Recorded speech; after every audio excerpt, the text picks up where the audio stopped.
Hello students, मैं साकेत चंद्राकर स्पर्श PSC के यूट्यूब चैनल में आप सभी का बहुत बहुत स्वागत करता हूं। और आज हम चर्चा करने वाले हैं नोबेल पुरस्कार 2022 के विजेताओं के बारे में और नोबेल पुरस्कार से संबंधित कुछ इंपॉर्टेंट तथ्यों के बारे में भी हम चर्चा करेंगे। ठीक है,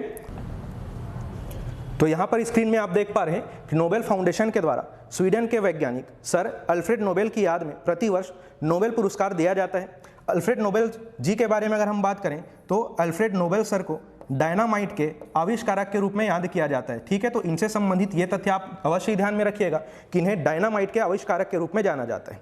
बात करें नोबेल फाउंडेशन की तो इस फाउंडेशन की स्थापना वर्ष 1900 ईस्वी में की गई थी और नोबेल पुरस्कार को देने की शुरुआत ठीक इसके एक वर्ष बाद 1901 से की गई थी।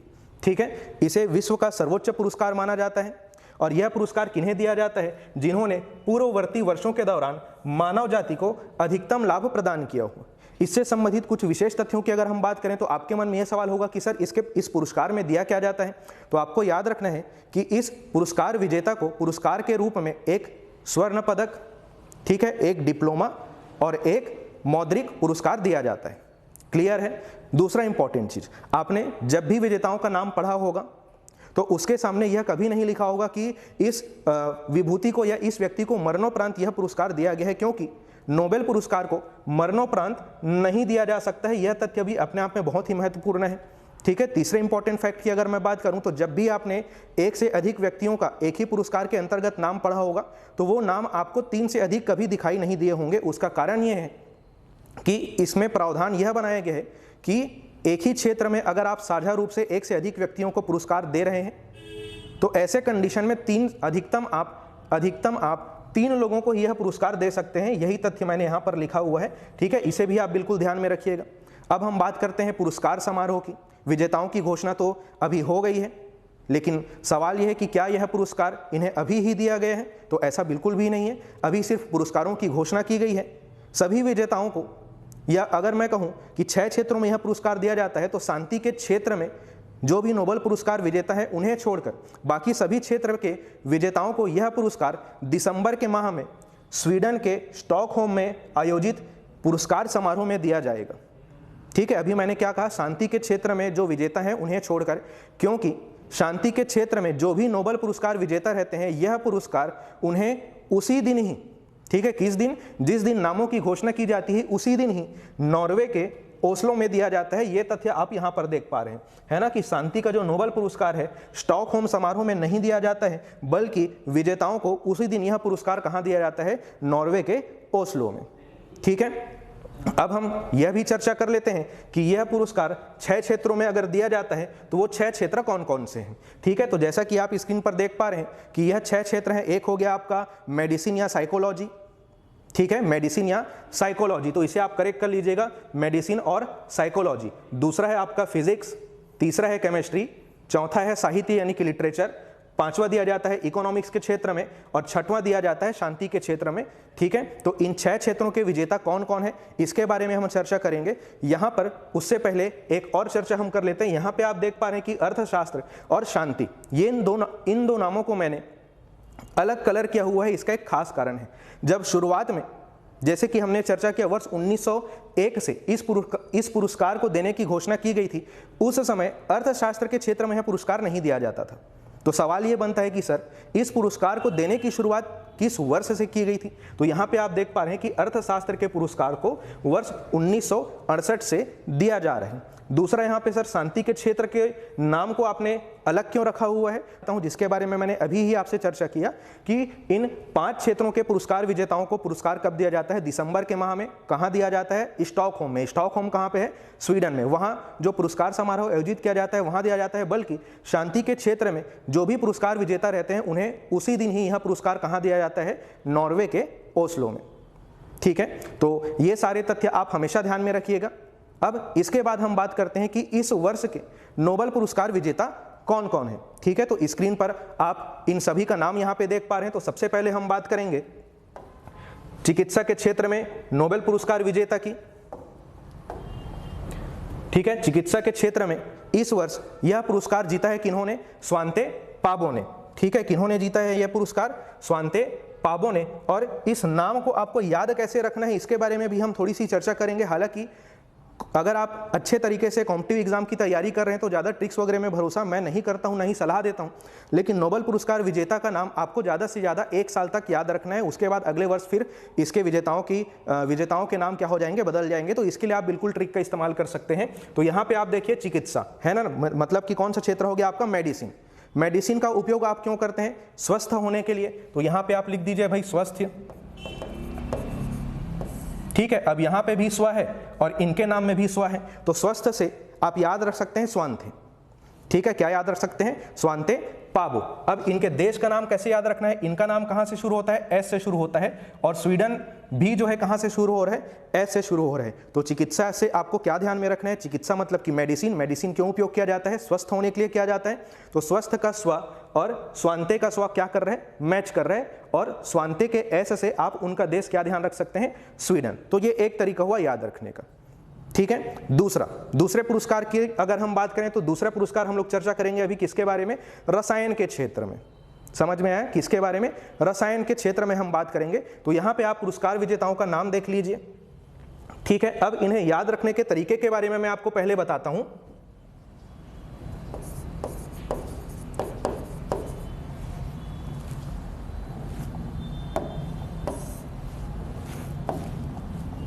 आपको याद रखना है शार्प कैरोलिन विन्स मेडल इन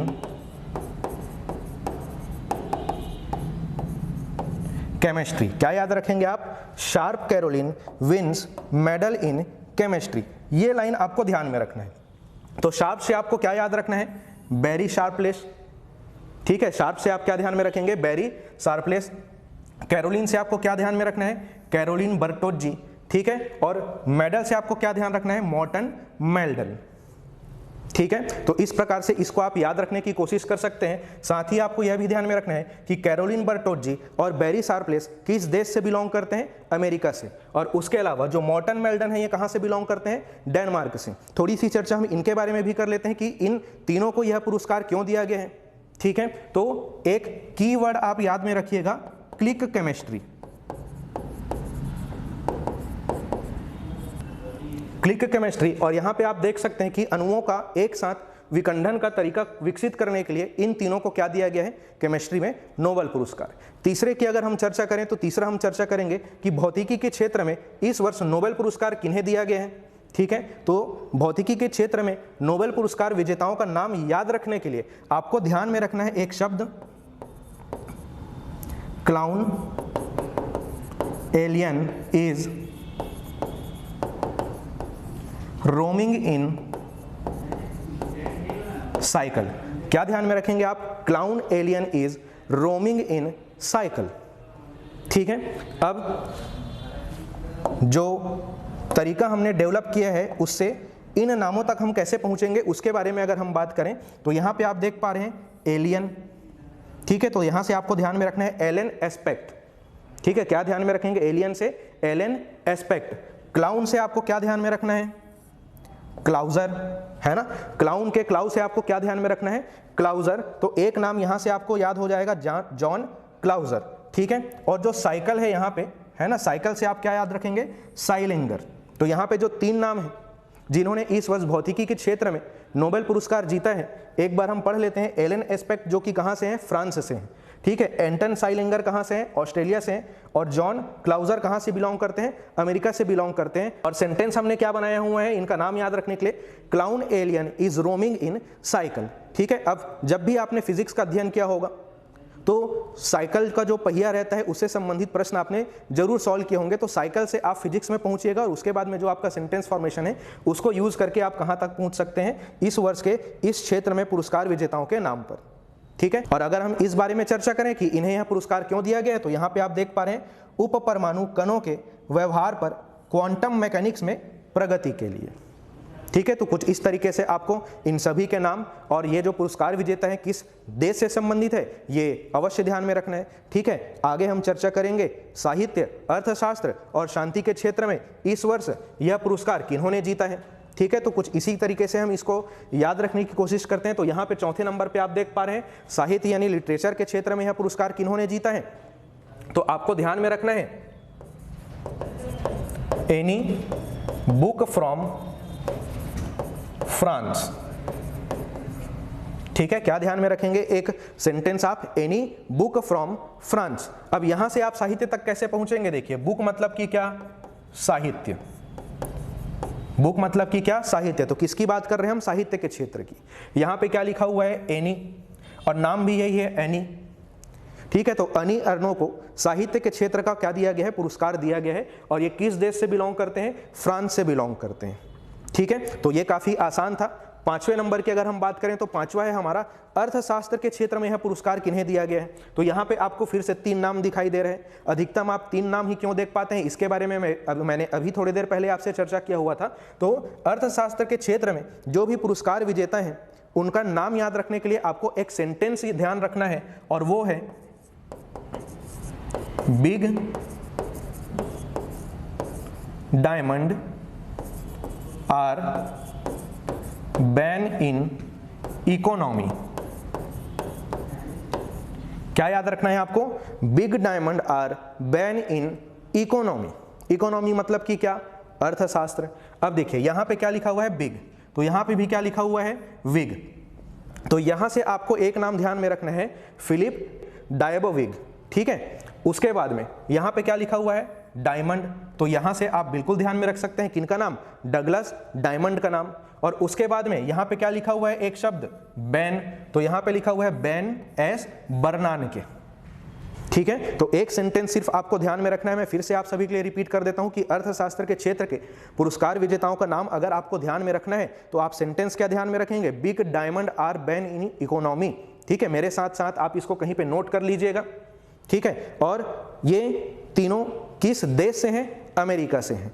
ठीक है, तो इन्हें याद रखना तो काफी आसान था। 6वें और अंतिम पुरस्कार की अगर हम बात करें तो वो कौन से क्षेत्र का है? शांति के क्षेत्र का है। ठीक है, और कॉम्पिटिटिव एग्जाम में सर्वाधिक जो है शांति के क्षेत्र के नोबेल पुरस्कार के बारे में ही पूछा जाता है। और अभी जैसी वर्तमान परिस्थिति बनी हुई थी कि विश्व में युद्ध का माहौल छिड़ा हुआ है, आप दिन प्रतिदिन अखबार पढ़ते होंगे तो इससे आपको यह आभास निश्चित तौर पे होता होगा। ठीक है, तो यहीं से मैं आपको कनेक्ट करके बताता हूं कि इन पुरस्कार विजेताओं का नाम आप कैसे ध्यान में रखेंगे। सबसे पहले तो आपको यह ध्यान में रखना है कि शांति का नोबेल पुरस्कार फिर से 1 से अधिक लोगों को दिया गया है, जिसमें से 1 व्यक्ति है और 2 संगठन का नाम है यहाँ पे। ठीक है, अभी मैंने आपको एग्जाम्पल दिया था किसका? युद्ध का। ठीक है, प्रायः जब युद्ध का माहौल होता है तो शांति स्थापित करने की आवश्यकता होती है, और अभी ही विश्व में रूस और यूक्रेन का युद्ध हुआ है। इस घटना से आप सभी परिचित होंगे। तो आपको ध्यान में रखना है, एक मानवाधिकार संगठन रूस का है और एक संगठन यूक्रेन का है जिन्हें यहां पुरस्कार दिया गया है। ठीक है, और वो यहां पे आप देख पा रहे हैं मेमोरियल एक संगठन है जो कि रूसी मानवाधिकार संगठन है, और दूसरे संगठन का नाम है सेंटर फॉर सिविल लिबर्टीज जो कि यूक्रेन का संगठन है ना। और युद्ध भी किसका किसका चल रहा था? रूस और यूक्रेन का। अब एक चीज और, यहाँ पे एक नाम आप देख पा रहे हैं, एलेस बियालियात्स्की, है ना। तो रूस और यूक्रेन का पड़ोसी देश कौन सा है? बेलारूस। ठीक है, रूस और यूक्रेन तो आप याद रख लेंगे। तीसरा आपको क्या याद में रखना है कि इन दोनों देशों का एक पड़ोसी देश कौन सा है? बेलारूस। खास तौर पे जब 2 लोगों का लड़ाई होता है तो उसके बारे में अक्सर पड़ोसी से पूछताछ की जाती है। ऐसा कुछ कहानी डेवलप करके आप याद रख सकते हैं, हालांकि उसकी जरूरत आपको पड़ेगी नहीं। ठीक है, तो आप ध्यान में रखेंगे एक संगठन कहाँ का है? रूस का है। एक संगठन कहाँ का है? यूक्रेन का है। अब बात आती कि सर इसको कैसे याद किया जाए कि रूस का संगठन कौन सा है और यूक्रेन का संगठन कौन सा है? तो देखो, रूस और यूक्रेन इन दोनों शब्दों को अगर आप कंपेयर करें तो रूस का नाम छोटा है, तो जिस संगठन का नाम छोटा है मेमोरियल वो रूसी हो जाएगा, और जिस संगठन का नाम बड़ा है वो एक यूक्रेनी संगठन हो जाएगा। इसके बाद में हमने एक तीसरे नाम की चर्चा की थी, वो नाम कौन सा था? एलेस बियालियात्स्की, जो कहां से किस देश से बिलोंग करते थे? रूस और यूक्रेन का एक पड़ोसी देश है बेलारूस, वहां से वो बिलोंग करते थे। ठीक है, तो इन सारी चीजों के बारे में हमने यहाँ पे चर्चा कर लिया है। ठीक है, तो इसको याद रखने के तरीके पे आप ज़्यादा जोर दीजिएगा। उसके अलावा कोशिश कीजिएगा कि नाम के साथ साथ वे सभी पुरस्कार विजेता किस देश से बिलोंग करते हैं आप वे भी याद रख पाएं। तो एक बार जल्दी से इसको हम रिवीजन कर लेते हैं। सबसे पहले हमने किस नाम की चर्चा की थी? स्वांते पाबो। ठीक है, स्वांते पाबो। इसमें मैंने आपको क्या बताया था, मेडिसिन के क्षेत्र में इन्हें दिया गया है। मेडिसिन किस लिए उपयोग करते हैं हम, स्वस्थ रहने के लिए उपयोग करते हैं। तो स्वस्थ का स्वा और स्वांते का स्वा क्या करता है, मैच करता है, यहां से आपको ध्यान रखना है, ठीक है। और देश कैसे आपको ध्यान में रखना था, स्वांते का नाम भी कहां से शुरू होता है, एस से शुरू होता है, और स्वीडन का नाम भी कहां से शुरू होता है, एस से शुरू होता है। तो कुछ इस प्रकार से आप ध्यान रख सकते हैं। रसायन के लिए हमने एक शब्द रसायन के लिए हमने क्या बनाया हुआ था, सेंटेंस बनाया हुआ था। वो सेंटेंस कौन सा था, sharp Caroline wins medal in chemistry. तो शार्प से क्या हो जाएगा, बेरी शार्पलेस। कैरोलिन से क्या नाम ध्यान में रखना है आपको, कैरोलिन बर्टोजी। और मेडल से आपको क्या ध्यान में रखना है, मॉर्टन मेंडल। तो जो मॉर्टन मेंडल थे वो कहां से बिलोंग करते हैं, डेनमार्क से बिलोंग करते हैं। और बचे हुए जो दोनों पुरस्कार विजेता हैं वो किस देश से बिलोंग करते हैं, अमेरिका से। उसके बाद हमने चर्चा किया था किस क्षेत्र के बारे में, फिजिक्स के क्षेत्र के बारे में। तो साइकिल का पहिया आपको घूमता हुआ दिखाई देना चाहिए। तो उस समय मैंने आपको एक सेंटेंस फॉर्म करके बताया कि cloud alien are roaming in cycle, ठीक है। तो क्लाउन के क्लाउ से आप क्या ध्यान में रख सकते हैं, जॉन क्लाउजर जो अमेरिका के हैं। एलियन से आप क्या ध्यान में रख सकते हैं, एलेन एस्पेक्ट जो फ्रांस से हैं। और साइकिल से आप क्या ध्यान में रख सकते हैं, एंटन साइलिंगर जो ऑस्ट्रेलिया से बिलोंग करते हैं। और इन तीनों को क्वांटम मैकेनिक्स के क्षेत्र में अच्छा कार्य करने के लिए यह पुरस्कार दिया गया है, ठीक है। चौथे नाम की हमने चर्चा किया था, वो नाम था एनी अर्नो, ठीक है, जिन्हें किस क्षेत्र में यह नोबेल पुरस्कार दिया गया था, साहित्य के क्षेत्र में। तो मैंने आपको बताया था कि आपको एक सेंटेंस ध्यान में रखना है, वो क्या था, एनी बुक फ्रॉम फ्रांस, ठीक है, एनी बुक फ्रॉम फ्रांस। तो एनी से आपको क्या याद हो जाता, एनी अर्नो। बुक से आपको साहित्य के क्षेत्र यह समझ आ जाता, और फ्रांस ये जिस कंट्री से बिलोंग करती है वो आपको याद हो जाता। फिर हम बात करते हैं अर्थशास्त्र के क्षेत्र में। तो अर्थशास्त्र के क्षेत्र में जिन 3 व्यक्तियों को यह पुरस्कार दिया गया है वो सभी के सभी कहां से बिलोंग करते हैं, अमेरिका से बिलोंग करते हैं। और इन तीनों अर्थशास्त्रियों ने यह बताया कि मंदी के दौर में भी बैंकिंग सेक्टर को बेहतर कर अर्थव्यवस्था को कैसे बचाया जा सकता है ना। तो इस समय मैंने आपको क्या बताया था, big diamond are ban in economy, big diamond are ban in economy. तो इकोनॉमी से आप इस फील्ड में पहुंच जाते है ना। बिग से यहाँ पे फिलिप डायबविग का नाम आपको ध्यान में रखना था। डायमंड से डगलस डायमंड का नाम ध्यान हो जाता, और बैन से बैन एस बर्नान इनका नाम आपको याद हो जाता। फिर अंतिम हमने चर्चा किया किसके बारे में, शांति के क्षेत्र के बारे में, है ना। तो इसके लिए मैंने आपको रूस और यूक्रेन का एग्जाम्पल दिया था। तो 2 संगठन जो है, एक रूस का है मेमोरियल, और दूसरा संगठन कहाँ का है, यूक्रेन का सेंटर फॉर सिविल लिबर्टीज। और तीसरे व्यक्ति कौन है, जो रूस और यूक्रेन के एक पड़ोसी देश है बेलारूस, वहां से, उनका नाम क्या है, एलेस बियालिआत्स्की, ठीक है। तो यहाँ पे हमारी ये चर्चा समाप्त होती है, लेकिन यह आज का वीडियो हमारा अभी समाप्त नहीं होगा, क्योंकि अभी मैं आपसे चर्चा करूंगा कि अब तक नोबेल पुरस्कार प्राप्त करता भारतीय कौन कौन है, ठीक है। तो हमारा अगला टॉपिक बनेगा इंडियन नोबेल प्राइज विनर्स, ठीक है। तो एक समरी आपको यहाँ पे इस इमेज में मिल जाएगा।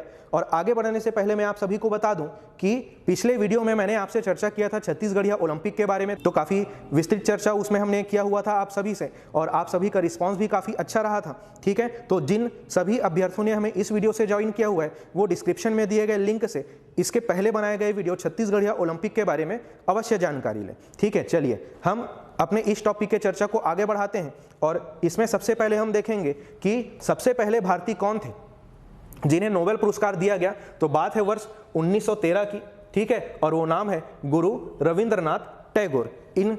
इनके नाम से आप सभी परिचित होंगे, है ना। और इनका एक साहित्य जिनके बारे में आप सभी ने अवश्य ही पढ़ा होगा, उस साहित्य का नाम क्या है, गीतांजलि, ठीक है। तो इनकी रचना के लिए ही रविंद्रनाथ टैगोर जी को सन 1913 में नोबेल पुरस्कार दिया गया था, ठीक है। और नोबेल पुरस्कार पाने वाले गुरु रविंद्रनाथ टैगोर जी पहले भारतीय, पहले एशियाई और पहले गैर यूरोपीय व्यक्ति थे। ये तथ्य भी आपको ध्यान में रखना है। इनसे जुड़ी हुई एक विशेष तथ्य की अगर हम और चर्चा करें तो आपको अवश्य ही ध्यान में होगा कि गुरु रविंद्रनाथ टैगोर जी भारत और भारत के साथ साथ भारत के पड़ोसी देश बांग्लादेश के राष्ट्रगान के भी रचयिता हैं। जिस प्रकार से भारत का राष्ट्रगान है जन गण मन, उसी प्रकार से बांग्लादेश का राष्ट्रगान है आमार सोनार बांग्ला। इसके रचयिता भी कौन है, गुरु रविंद्रनाथ टैगोर की, ठीक है। उसके बाद हम अगले नाम की ओर आगे बढ़ते हैं। तो अगला नाम आपको दिखाई दे रहा है डॉक्टर CV रमन का, और इन्हें यह पुरस्कार दिया गया था सन 1930 में, और इन्हें यह पुरस्कार भौतिकी के क्षेत्र में दिया गया था, ठीक है। तो CV रमन जी के नाम से आपको एक कीवर्ड ध्यान में आता होगा, रमन इफेक्ट, ठीक है। क्या ध्यान में आता होगा, रमन इफेक्ट। तो उसी खोज के लिए ही इन्हें यह नोबेल पुरस्कार दिया गया था। इनके साथ में खास बात यह है कि यह भी पहले भारतीय व पहले एशियाई व्यक्ति हैं जिन्हें नोबेल पुरस्कार दिया गया, लेकिन क्षेत्र यहाँ पे अलग हो जाता है। तो आप ध्यान में रखेंगे कि विज्ञान या भौतिकी के क्षेत्र में प्रथम नोबेल पुरस्कार प्राप्त करता भारतीय या एशियाई कौन है, CV रमन, ठीक है। तीसरे नाम की ओर हम आगे बढ़े तो तीसरा नाम यहाँ पे आपको दिखाई दे रहे हैं डॉक्टर हरगोविंद खुराना जी का, और इन्हें यह पुरस्कार सन 1968 में चिकित्सा के क्षेत्र में दिया गया था।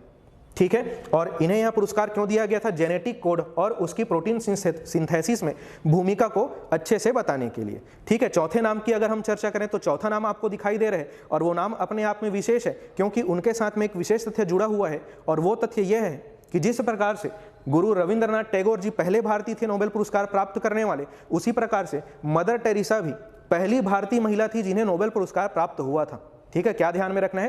पहली भारतीय महिला जिन्हें नोबेल पुरस्कार प्राप्त हुआ था, और यह पुरस्कार उन्हें सन 1979 में या 1979 में दिया गया था। और कौन से क्षेत्र में दिया गया था? शांति के क्षेत्र में। इनके बारे में अगर हम बात करें, इनके व्यक्तित्व के बारे में अगर हम थोड़ी सी चर्चा करें, तो मदर टेरेसा एक कैथोलिक नन थी जिन्होंने पूरे देश में, या पूरे देश में नहीं पूरे विश्व में शांति का पैगाम दिया था।